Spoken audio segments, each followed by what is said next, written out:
I watched from across the street as my sister Emily screamed at our mother through the living room window, clutching my old gray hoodie to her chest like it was made of gold.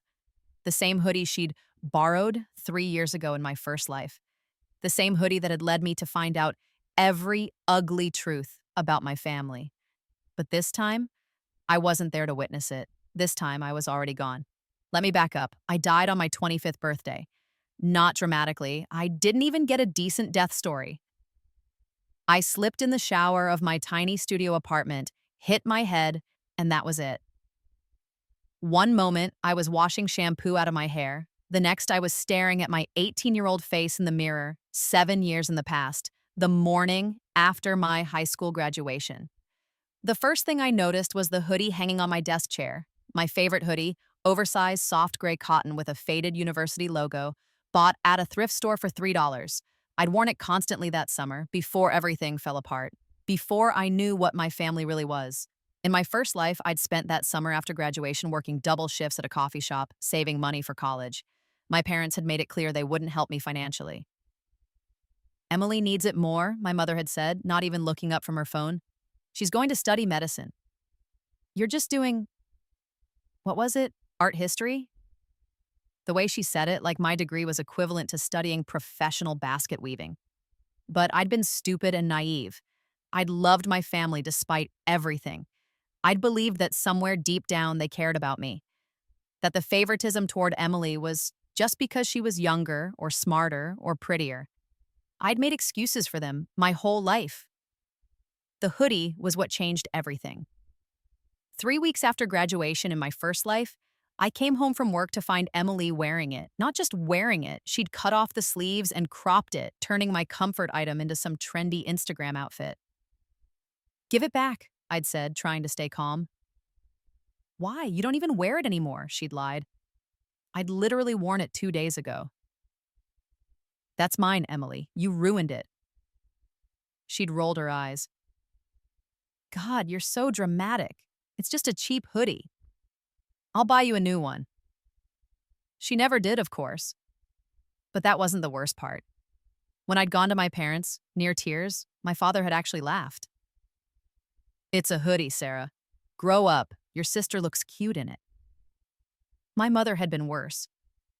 Why do you always have to make problems? Emily's going through a hard time preparing for college. Can't you be supportive for once? Emily, who had a full ride scholarship, a new car, and our parents' unconditional love, was going through a hard time. I'd gone to my room and cried, feeling stupid for caring so much about a $3 hoodie.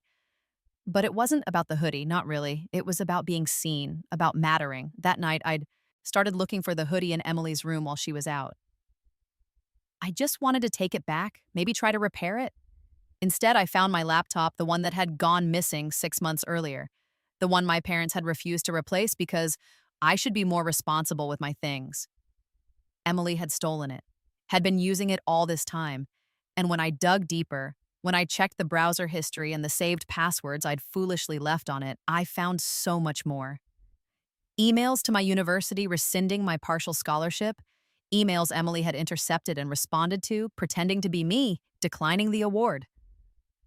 Applications to jobs I'd never received calls back from because Emily had changed my contact information to a fake number. My bank account information, which explained why my carefully saved money had been slowly draining. My sister had been systematically sabotaging my entire future, and my parents either didn't know or didn't care. When I confronted them with evidence, my father had looked uncomfortable for maybe 10 seconds before saying, "Emily says you gave her permission to use the laptop." Dad, she stole my scholarship. Don't be ridiculous. Emily wouldn't do that. You probably just forgot to respond to the email.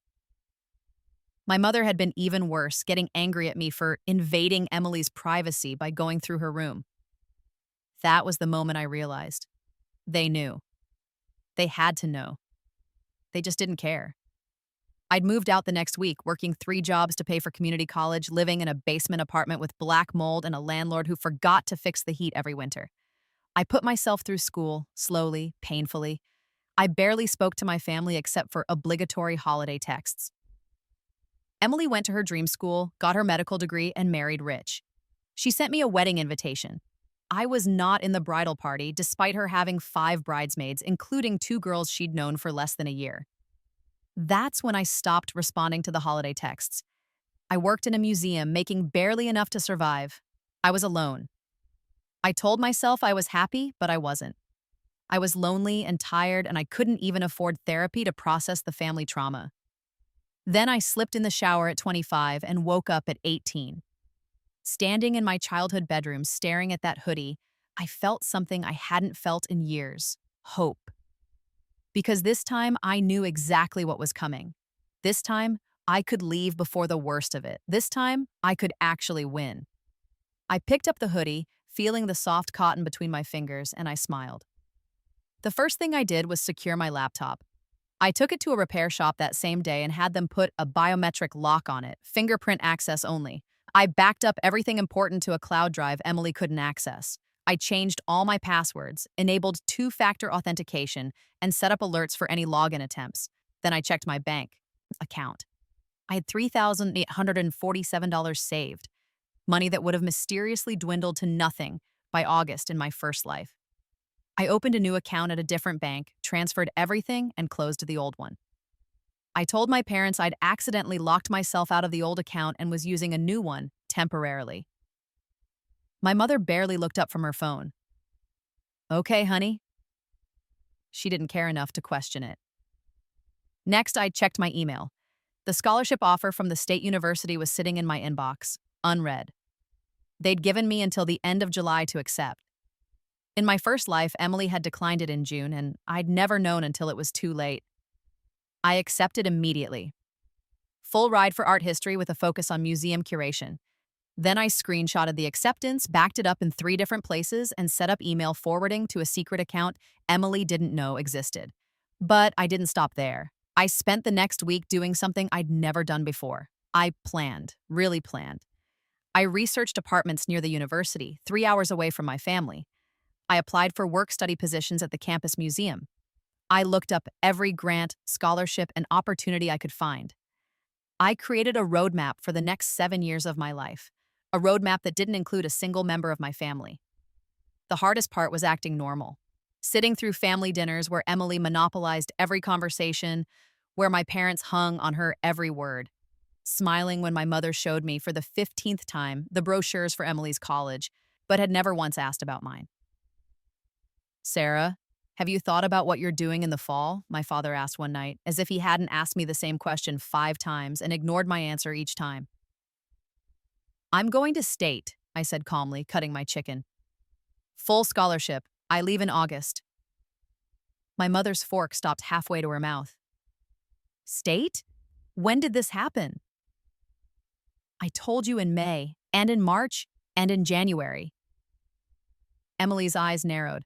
She'd been planning something, I realized. She'd been waiting to sabotage me, probably in late July, right before the deadline. Close enough that I couldn't recover, but not so early that I'd have time to fix it. "That's great, honey," my mother said. But she was already looking back at Emily, checking if this news bothered her golden child. "What about you, Em?" my father said quickly, as if my scholarship was somehow an uncomfortable subject that needed to be moved past. "Have you finished packing?" And just like that, the conversation shifted back to Emily. It always did. I excused myself early and went to my room, putting on my gray hoodie like armor. I had 6 weeks until I left for school. 6 weeks to stay under the radar and keep my escape plan intact. But Emily had other ideas. I woke up 3 days later to find my hoodie missing. I tore my room apart looking for it because I knew what was coming. I found Emily in her room, scissors in hand, the hoodie laid out on her desk. "Don't," I said from the doorway. She jumped, hiding the scissors behind her back like a child caught stealing cookies. "It's just a hoodie, Sarah. You have a million clothes." "That's mine. Put it back." Something flickered across her face. Annoyance that I wasn't rolling over like usual. In my first life, I'd been so beaten down by this family that I'd barely put up a fight. I'd learned helplessness. But I wasn't that person anymore. "I just wanted to borrow it," she said, her voice taking on that wheedling tone she used when she wanted something. "I'll give it back." "No." "God, why are you being such a bitch?" The switch from sweet to vicious was instantaneous, like flipping a light switch. This was the real Emily, the one my parents never saw. It's a ratty old thrift store hoodie. I was going to make it actually look good. Give it back. Make me. We stared at each other, and I saw it in her eyes.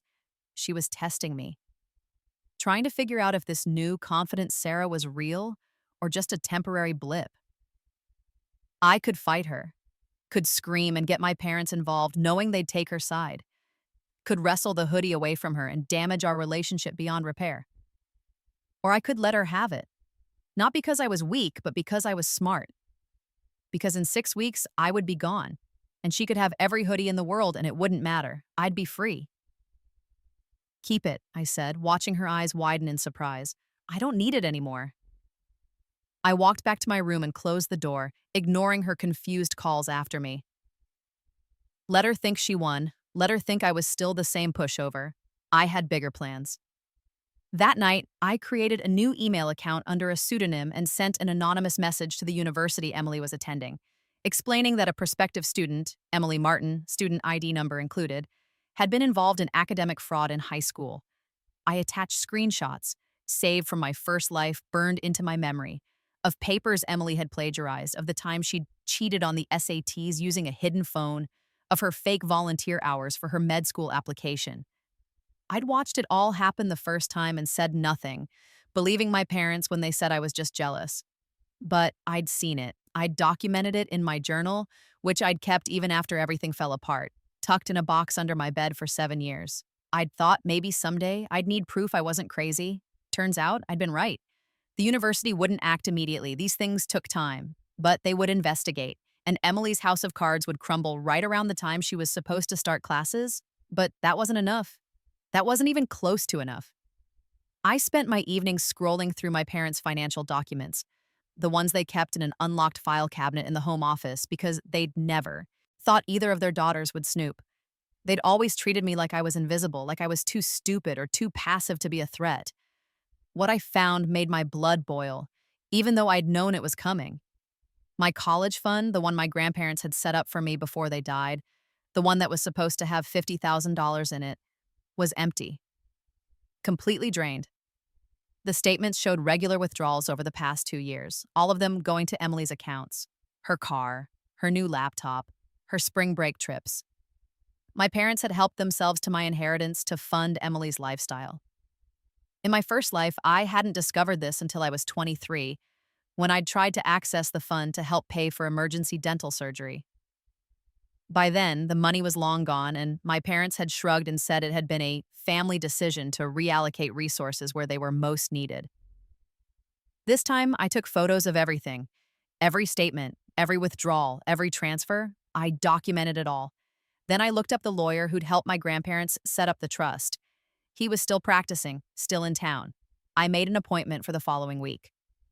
"But you're only 18, my mother said when I asked to borrow the car for a mysterious appointment. "I have errands," I said vaguely. "College stuff." She didn't push. She never did, not with me. If Emily had asked for the car, my mother would have wanted to know every detail, would have offered to come along, would have made it into a special mother-daughter day. With me, she just tossed me the keys and went back to watching TV. The lawyer, Mr. Peterson, was a kind-faced man in his 60s who remembered my grandparents fondly. When I showed him the statements, his expression darkened. "This is theft," he said flatly.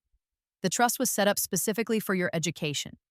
Your parents were listed as trustees, but they had no legal right to use the money for anyone but you." "What can I do?" "You can sue. You're 18, you're a legal adult, and this is your money. We could get the courts to force your parents to return every penny, plus interest and damages." He leaned back in his chair, studying me over his glasses. "But I'm guessing you don't want to go that route." "Not yet," I said. "I'm leaving for college in 5 weeks. I don't want to be anywhere near them when this blows up." He smiled, a sharp little expression that told me he understood exactly what kind of family I was dealing with. Smart girl, here's what we'll do. We'll file the paperwork now, but we'll have it served after you've left for school. I'll represent you remotely. You don't have to come back for court appearances if you don't want to. We'll sue for the full amount plus damages, and we'll put a lien on their house if necessary. They'll hate me. They already don't treat you right, he said gently. You're not losing anything worth keeping. He was right. God, he was so right. We spent 2 hours going over everything. He worked on contingency, which meant I didn't have to pay unless we won. And we would win. The evidence was airtight. I left his office feeling lighter than I had in years, in both lives. The next few weeks were strange. I felt like I was living in a play, pretending to be the daughter my parents expected while secretly preparing to burn their world down. Emily wore my hoodie constantly, like she was rubbing her victory in my face. She'd cropped it and cut the sleeves off just like in my first life, and she pranced around the house in it like a trophy. My parents praised her. You're so creative, Em. You should start a fashion blog. I said nothing. I smiled blandly and counted down the days. 2 weeks before I left, I got a call from the university. They wanted to verify some information about my scholarship. Standard procedure, they said. But they needed me to confirm a few details. I answered every question perfectly, gave them my new bank information for the stipend deposits, and triple-checked that everything was in order. When I hung up, I allowed myself a moment of pure satisfaction. In my first life, this was the call I'd never gotten. Emily had intercepted it, had pretended to be me, and had said I was no longer interested in attending. By the time I'd found out, the scholarship had been given to someone else. Not this time. 1 week before move-in day, my mother finally asked if I needed help packing. I'm all set, I told her. I'd been packed for 3 weeks, my entire life condensed into 4 suitcases and a backpack. Oh, okay. She looked almost hurt, which would have been funny if it weren't so pathetic. She'd ignored me for 18 years, and now that I was leaving, she wanted to play mom. Well, let us know if you need anything. I will. I wouldn't. 3 days before I left, I sent the documents. Mr. Peterson had prepared everything. The lawsuit, the evidence, the demand for restitution. It would be served to my parents the day after I moved into my dorm. I also sent my carefully documented evidence to Emily's university. Not anonymously this time. I included my name, my contact information, and a detailed statement about everything I'd witnessed. Academic fraud, theft, plagiarism, all of it. The dean of students sent me a response within 24 hours thanking me for bringing this to their attention and assuring me they would investigate thoroughly. They took honor code violations very seriously, she wrote. Emily's scholarship would be revoked. Her admission might be too. And even if she still got to attend, she'd be on academic probation, watched like a hawk, unable to cheat her way through like she'd planned. The night before I left, we had a family dinner, my last one, though my parents didn't know it. My mother had made pot roast, which she claimed was my favorite, even though I'd told her a dozen times I didn't eat red meat. Emily's favorite was pots. Roast. Everything was always about Emily. So, Sarah, my father said, making an obvious effort to include me in the conversation for once. Excited about state? Very, I said, cutting my potatoes. I'd learned to just eat around the meat years ago. It's not as prestigious as Emily's school, my mother said, like she couldn't help herself, like she physically could not have a conversation where Emily wasn't centered. But I'm sure you'll do fine. Emily smirked, wearing my butchered hoodie even at the dinner table. She thought she'd won. She thought I was still the pathetic little sister who would take any scraps of affection they threw my way. I'm sure I will, I agreed pleasantly. We're so proud of both our girls, my father said, in the tone of someone who'd read a parenting book once and was trying to follow the advice. Going off to college. Becoming adults. Neither of them had asked about my major. Neither of them had asked where my dorm was, or if I needed anything, or how I was feeling about this massive life change. Emily had gotten a whole weekend trip to tour her campus, complete with a hotel stay and fancy dinners. I'd gotten a good luck, and the directions to find my own way to state. Thanks, Dad, I said. After dinner, I went to my room one last time. I'd already stripped it bare, all my clothes packed, my books boxed up, my few precious belongings secured. The walls were naked with pale squares where my posters had hung. It looked like a guest room, impersonal and cold. It looked like it had always felt. I sat on the bare mattress and let myself have one moment of grief. Not for the family I was leaving, but for the family I'd never had. The parents who might have loved me, the sister who might have been my friend. Then I stood up, wiped my eyes, and went to sleep. I left at dawn before anyone was awake. I'd arranged for a moving company to ship my boxes, paid for with my carefully hoarded money, and I'd called a rideshare to the train station. I didn't take the car. I didn't ask for help loading my suitcases. I left a note on the kitchen table. Gone to college, don't wait up. I didn't say, I love you. I didn't say, I'll call. I didn't promise to visit for Thanksgiving. I just left. The train ride to state took 4 hours. I spent them staring out the window, watching my hometown disappear in the distance and feeling the weight lift off my shoulders with every mile. I texted my parents when I arrived. Made it safe? Settling in? My mother responded, good. Emily's move-in day is tomorrow. So much to do. Talk later. No, we miss you. No, we love you. Just Emily, Emily, Emily, even in the message meant to be about me. I blocked their numbers. I moved into my dorm, met my roommate, a cheerful girl named Maya who was studying engineering, and started the process of building an actual life. The first week of classes, I threw myself into my studies with the intensity I'd never managed in my first life. Back then, I'd been depressed, anxious, working 3 jobs just to survive. This time, with my scholarship covering everything, I could actually focus on learning. I was good at it. Really good. My professors noticed. I joined study groups, went to office hours, made friends with other art history majors. For the first time in my life, I was around people who found me interesting, who valued my opinions, who actually wanted to hear what I had to say. It was intoxicating. 2 weeks into the semester, Mr. Peterson called. The lawsuit has been filed, he said. Your parents were served yesterday. They've retained a lawyer. How did they react? They're claiming the money was used for family expenses and that you're being ungrateful and vindictive. He chuckled. Their lawyer is an idiot. The trust documents are crystal clear. We'll win this easily. And Emily? I did some digging like you asked. Her university opened an investigation the day after you submitted your evidence. They found proof of plagiarism going back to her sophomore year of high school. Her admission has been rescinded. I sat down on my dorm bed, the phone pressed to my ear, and felt a wave of savage satisfaction.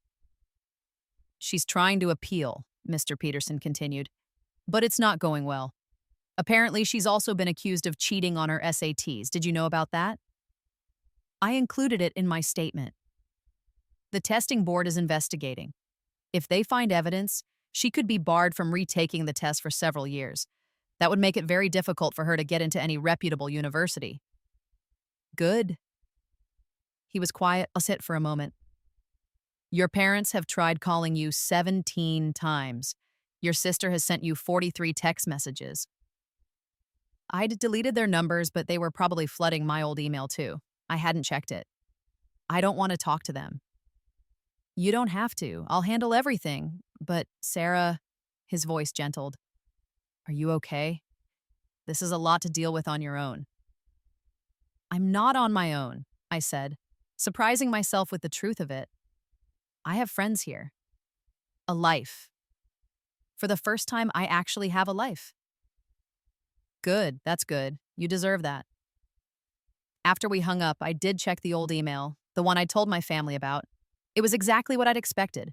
My mother crying about how hurt they were, my father demanding I drop the lawsuit and stop this nonsense, Emily calling me every name in the book and claiming I'd ruined her life out of jealousy. Not one of them apologized. Not one of them acknowledged what they'd done to me. I deleted every message without responding and blocked that email address too. The next few months were a blur of classes, studying, and slowly building a real life. I got a work-study job at the campus museum, cataloging new acquisitions and learning from actual professionals in my field. My supervisor, Dr. Chen, took me under her wing, teaching me things I'd never learned in my first life because I'd been too busy struggling to survive. You have a real eye for this, she told me one afternoon as we examined a new collection of Renaissance drawings. Have you thought about graduate school? In my first life, I'd barely finished my bachelor's degree. I'd been so burned out, so broke, so depressed that I'd just limped across the finish line and taken the first museum job I could find, a minimum wage position as a front desk attendant. I'd love to, I said, if I can afford it. There are fellowships, grants. You're exactly the kind of student who would get funding. She smiled at me. Think about it. You could do really important work in this field. I thought about it. I let myself dream about it, about a future that was actually mine, built on my own merit instead of whatever scraps my family decided to throw me. For Thanksgiving, I stayed on campus. The dorms were mostly empty, but I didn't care. I made myself a simple dinner in the common kitchen, watched movies with the handful of other students who hadn't gone home, and felt more peaceful than I had in 18 years. My phone, the new one with the new number, didn't ring. No one from my family knew how to reach me. I was finally completely free. In December, Mr. Peterson called with an update. Your parents have agreed to a settlement, he said. They'll return the full $50,000 plus $20,000 in damages and legal fees. They're refinancing their house to make it happen.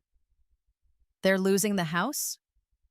Not quite, but they'll be paying it off for years. Probably have to cut back significantly on their lifestyle. He sounded satisfied. They wanted to settle quietly to avoid this going to court and becoming public record. I told them we'd agree only if the money was transferred immediately, and they signed a statement acknowledging the theft. They agreed? They didn't have a choice. It was that or go to trial, and they would have lost even worse.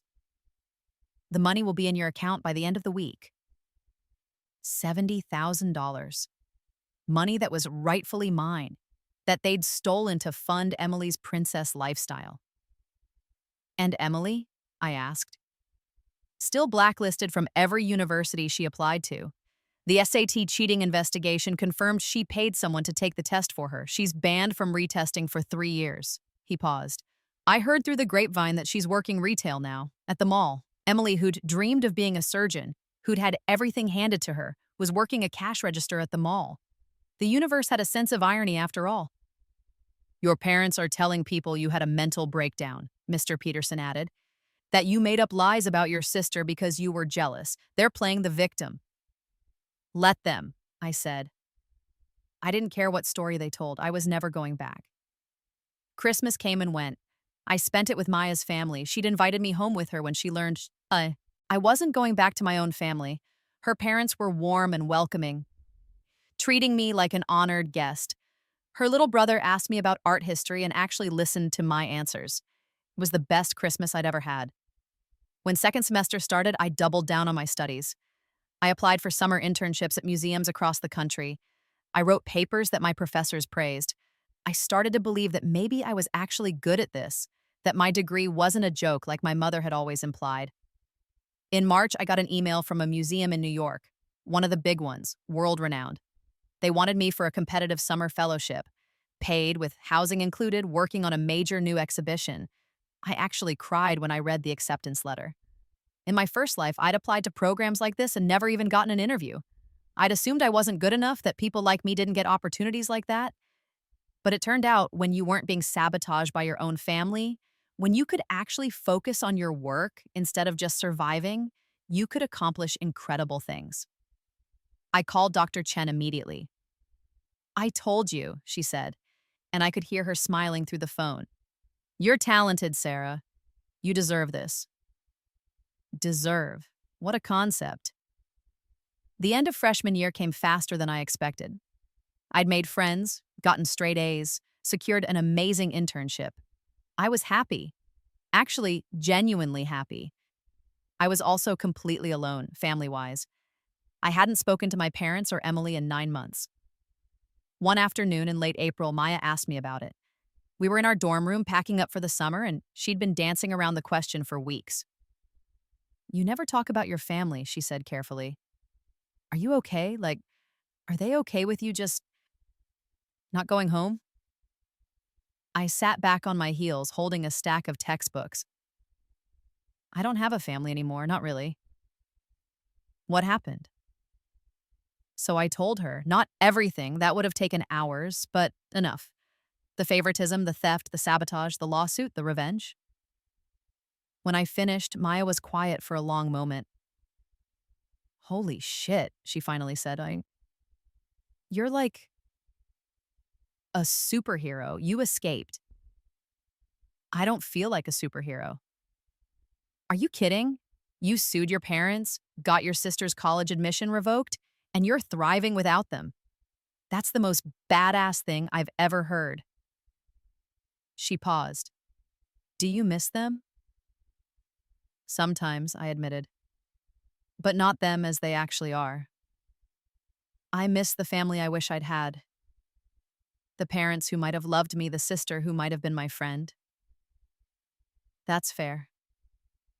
Maya reached over and squeezed my hand. For what it's worth, you're family to me now. My parents already asked if you're coming home with me again this summer before your internship starts. I blinked back tears. Really? Really? My mom already likes you better than me. She asked when you're coming back, like 3 times. Maya grinned. You're stuck with us now. Family, I realized, wasn't about blood. It was about people who actually cared, who showed up, who made space for you in their lives.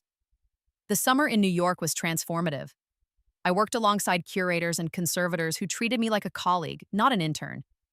I learned more in 3 months than I had in entire semesters. I made connections, impressed my supervisors, and got offered a part-time remote position for the school year. I was building something real.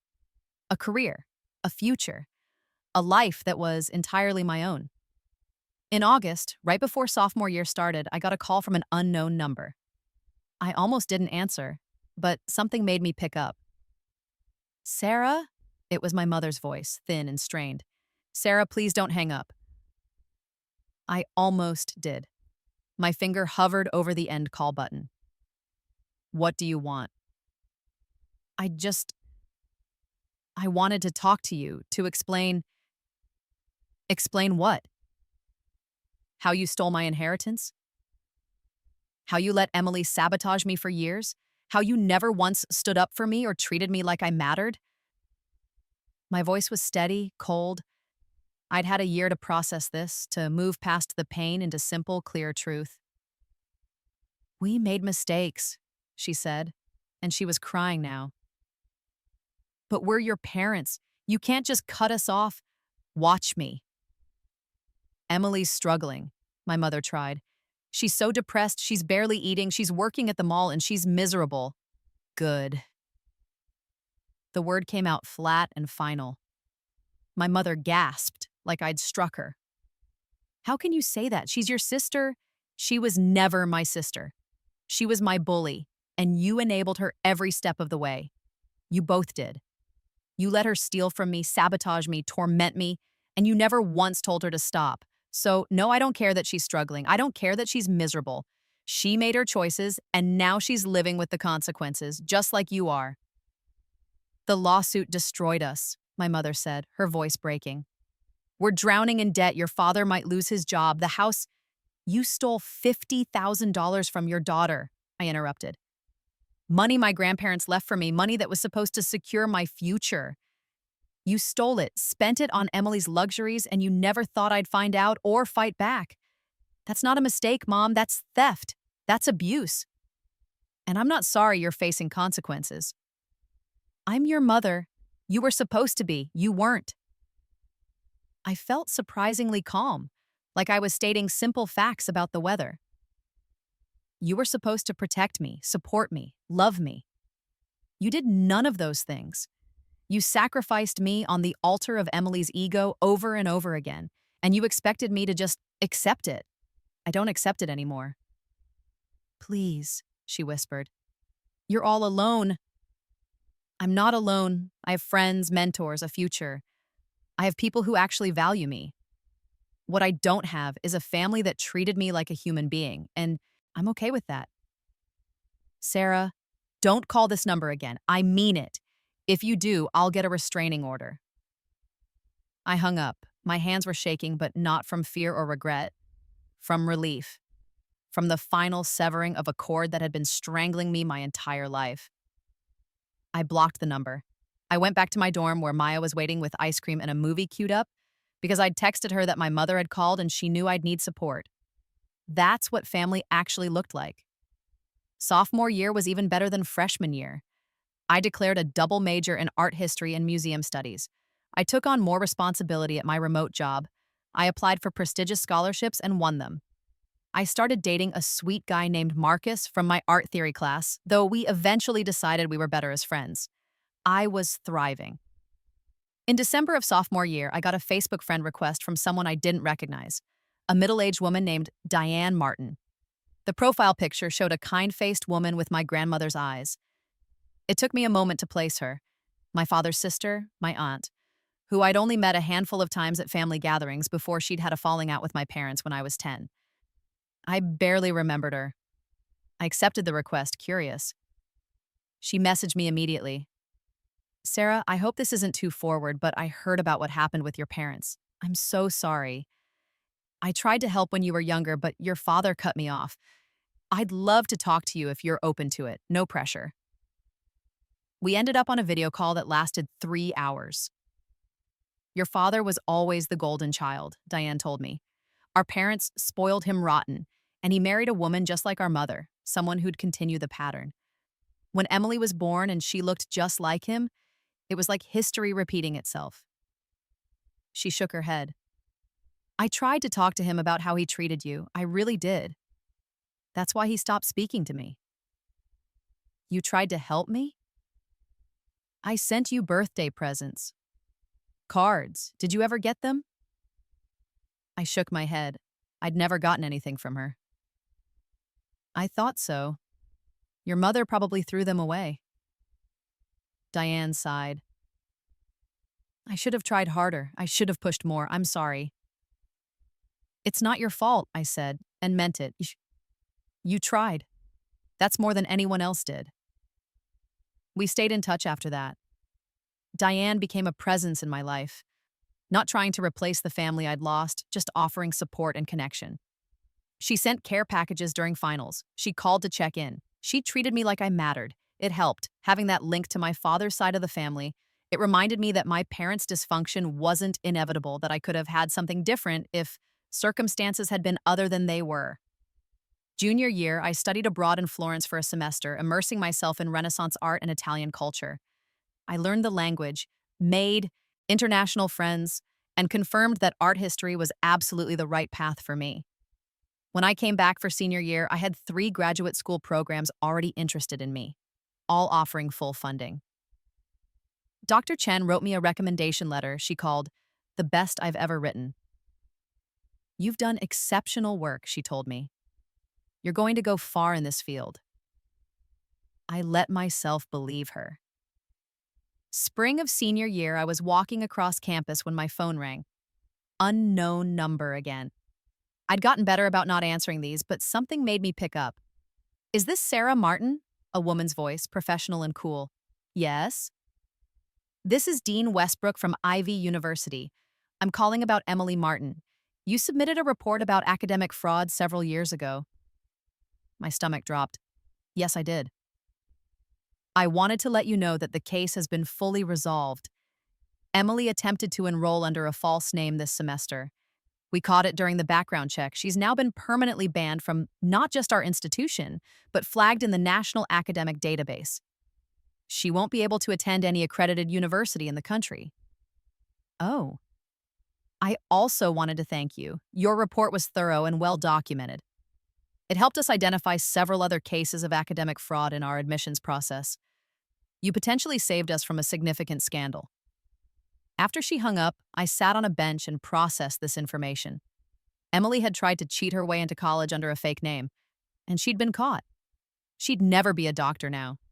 She'd never have the prestigious career she'd cheated and stolen and lied to achieve. I should have felt triumphant, vindicated. Instead, I just felt tired. I'd won. Completely, totally, utterly won. Emily was ruined. My parents were in debt. I had my money back. I had an incredible future ahead of me. But it didn't feel like I'd thought it would. It didn't feel like revenge. It felt like closing a door on a room I'd never have to enter again. I graduated summa cum laude with 2 majors and a thesis that earned me several award nominations. My Aunt Diane came to the ceremony, tears in her eyes, cheering louder than anyone else in the auditorium. My parents weren't there. I hadn't invited them, and they hadn't asked. Maya's family came too, her parents beaming like I was their own daughter. "We're so proud of you," Maya's mom said, hugging me tight. Family, I'd learned, was what you made it. I started graduate school at an Ivy League university that fall, fully funded with a living stipend and a research assistantship. My focus was Renaissance women artists, forgotten creators whose work had been attributed to men or lost to history. I was going to bring them back to light. I was going to tell their stories. I was going to matter. 2 years into my PhD program, I was at a conference in Boston when I literally bumped into someone on the street outside the venue. "Sorry," I said automatically, then looked up. It was Emily. She was wearing a name tag from a fast food restaurant, on her way to work from the look of it. She'd gained weight, her hair was pulled back in a messy ponytail, and she looked exhausted. She stared at me like she'd seen a ghost. "Sarah?" I could have walked away, could have pretended I didn't know her, could have said something cutting and cruel. Instead, I just looked at her, really looked at her, and felt nothing. No anger, no hatred, no satisfaction. She was just a stranger who looked tired and sad and small. "Emily," I acknowledged it, "you look good." She said it like the words hurt on my son. "Are you in grad school?" "PhD program, art history." "Right, your stupid art history degree." She said it automatically like muscle memory, then seemed to realize what she'd said. "I didn't mean—" "Yes, you did." I adjusted my conference bag on my shoulder. "But it doesn't matter anymore." "I'm working at a McDonald's," she said, like I couldn't see her uniform, like she needed to confess. "I can't get into any college. I tried to use a fake name and they caught me. I'm blacklisted." "I know.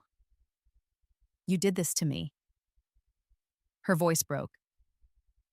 "You ruined my life." "No," I said calmly. "You did this to yourself. You cheated, you plagiarized, you stole, you sabotaged. I just made sure you faced consequences for it." "Those were your choices, Emily, not mine." "I was just a kid." "So was I. And you tried to destroy my future because you couldn't stand the idea of me having anything that wasn't about you." I took a breath. "I'm not sorry you're struggling, but I'm also not thinking about you anymore. You're not part of my life. You haven't been for years." She was crying, mining now, mascara running down her cheeks. "Mom and Dad lost the house. Did you know that? They had to sell it because of your lawsuit. They're renting a tiny apartment now. Dad's health is bad from the stress." "They stole $50,000 from me," I said. "They chose Emily over their other daughter every single day of my life. I don't owe them anything, and their problems are not my responsibility."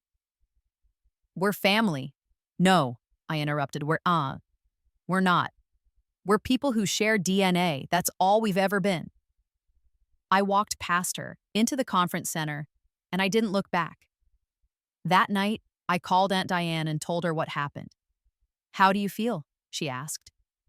"Free, Venist," I said, and I meant it. I defended my dissertation 3 years later to a standing ovation from my committee. My research on forgotten Renaissance women artists had broken new ground, uncovered lost works, reattributed paintings that had been misassigned for centuries. I'd made a contribution to my field, a real, lasting contribution. I got job offers from 3 different universities and a prestigious museum.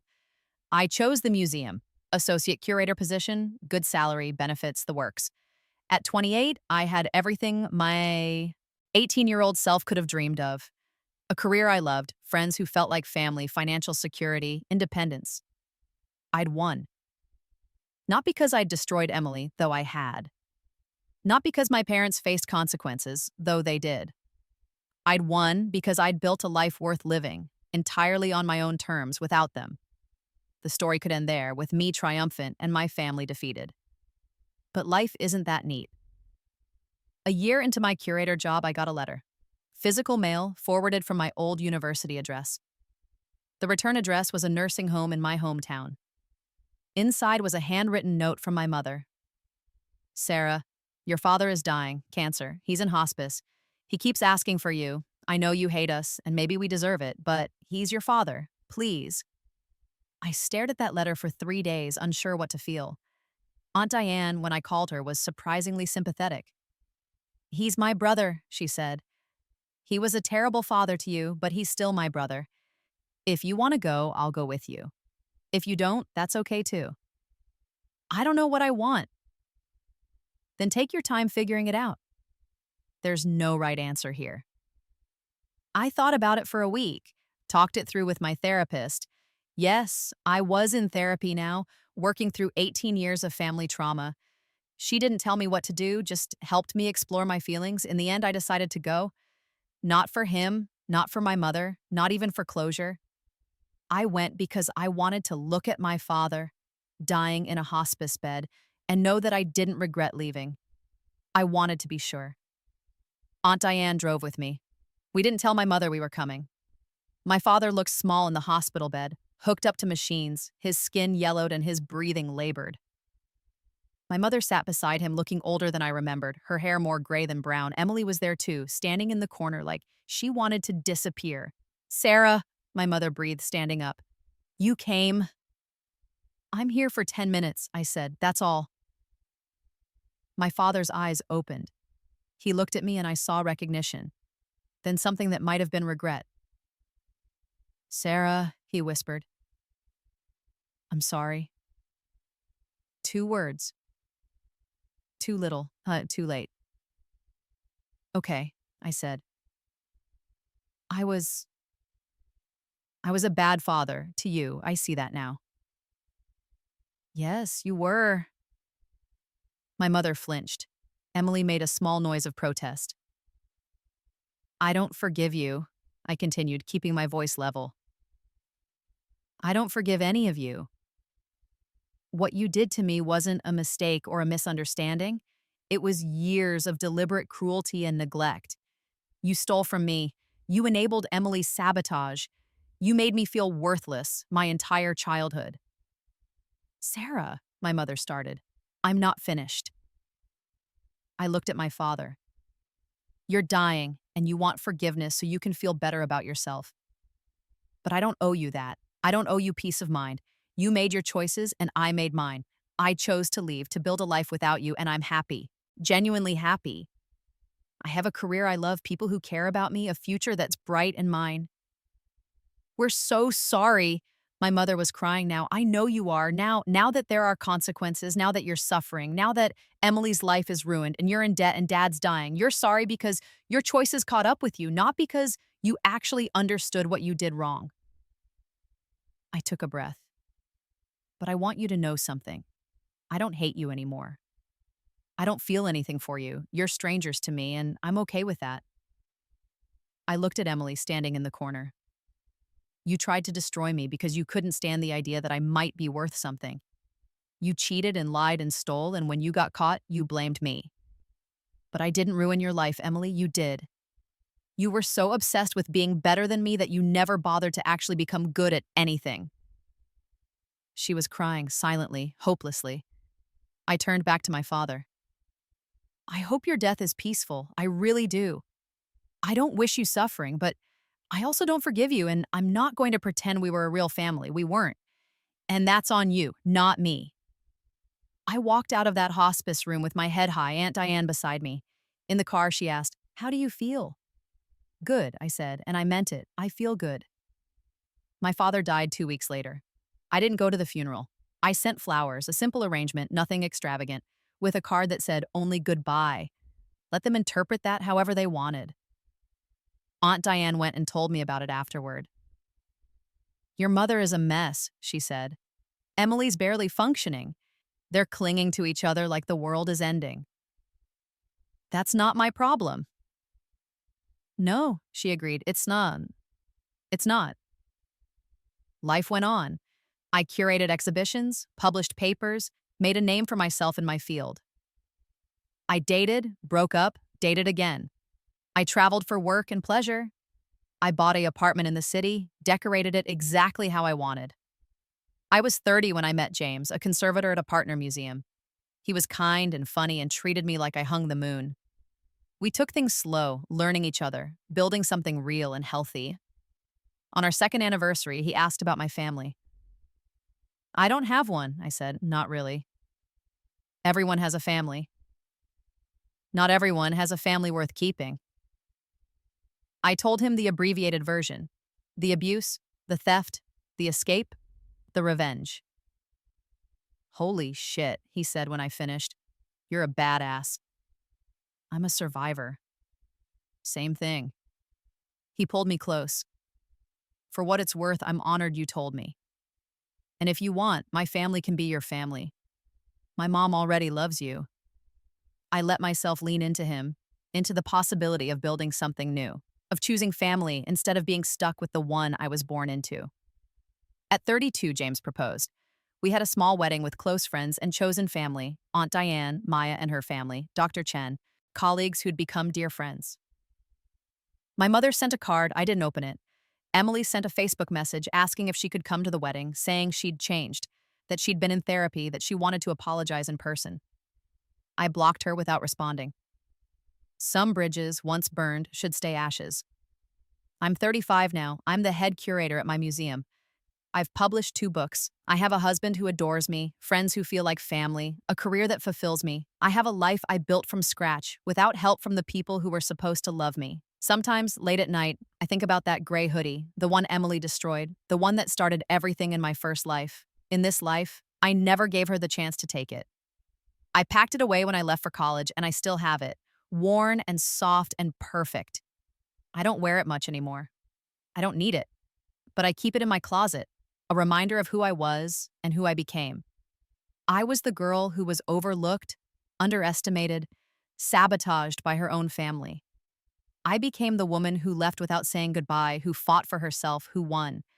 And I'm living proof that sometimes the best revenge isn't destruction. It's building a life so good, so full, so entirely yours, that the people who tried to break you become irrelevant. They took my hoodie, I took my whole life back, and I've never looked back since.